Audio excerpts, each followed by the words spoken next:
See, that's going to be very interesting to do that. That's the only reason why I was like, okay, Homecoming, they did a good job with that. That right there is cool. And when they said they're going to do their thing with it, so I'm just like, man, you know, I hope you don't think that that's the right way to go about doing it. Right?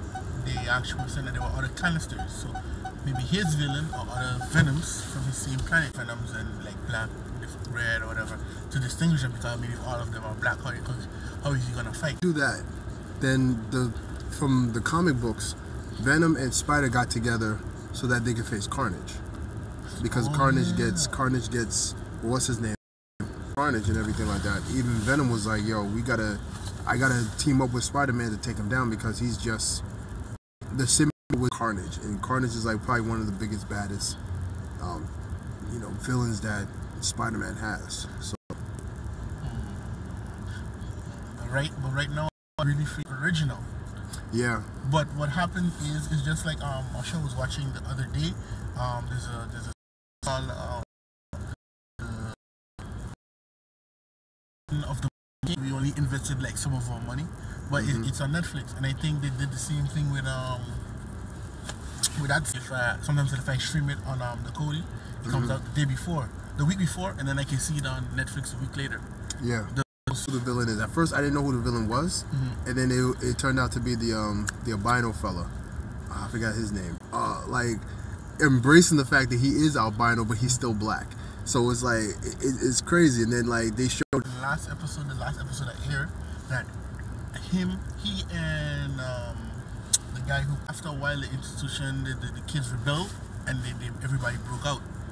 Yeah. You understand? Because even when he the last came to visit, the same guy who plays powers are given these superpowers. So that's how he knew, like he even said it.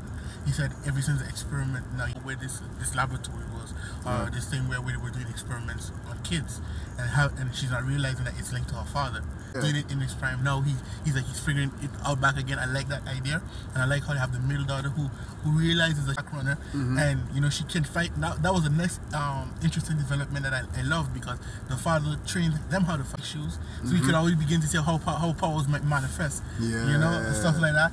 So I found that like really cool. I kept asking myself, like, well, you know, how did he get his power? Where did this all come from? And I know the guy that he's been going to that builds the suits and everything, him outside the club. And he said he kind of kept that to himself.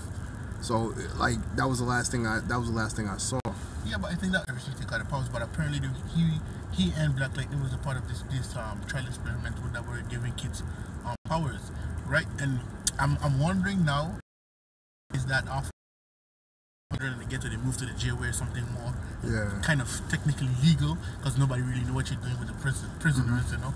Pretty cool though. If they did that. But I always thought too in the beginning that that's where they planned for a lot of the, even in the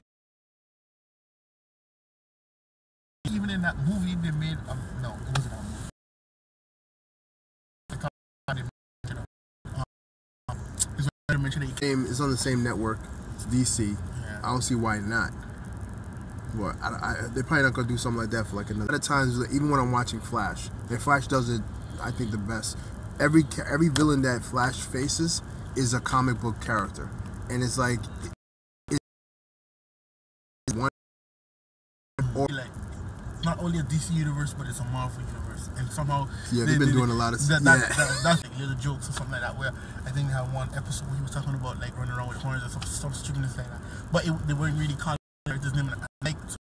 I think Marvel does a little better when they have like these little jokes, these little punches. I think they were the most views. They got the most views for Netflix. Yeah. 2007. So I found that really interesting. And the problem was, a lot of people complain with the music, but I love the music. I didn't have a problem with the music. To me, it was more the fighting. It was a lot of predictable fighting. Was very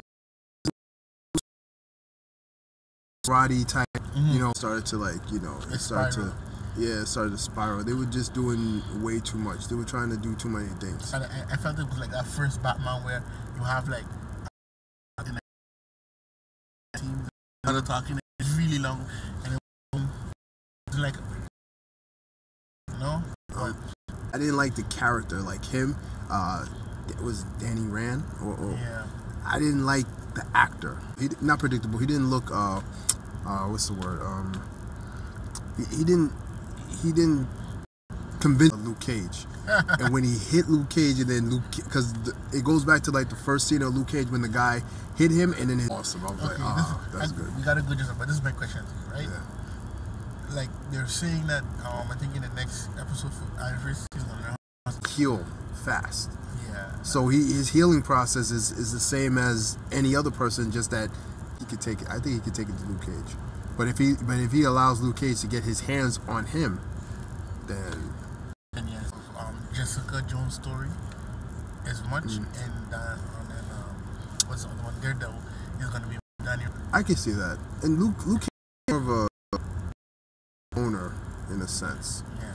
So I mean, that it wasn't like not like it was like the best like thing, but it was a like good ending, like make me feel like yeah.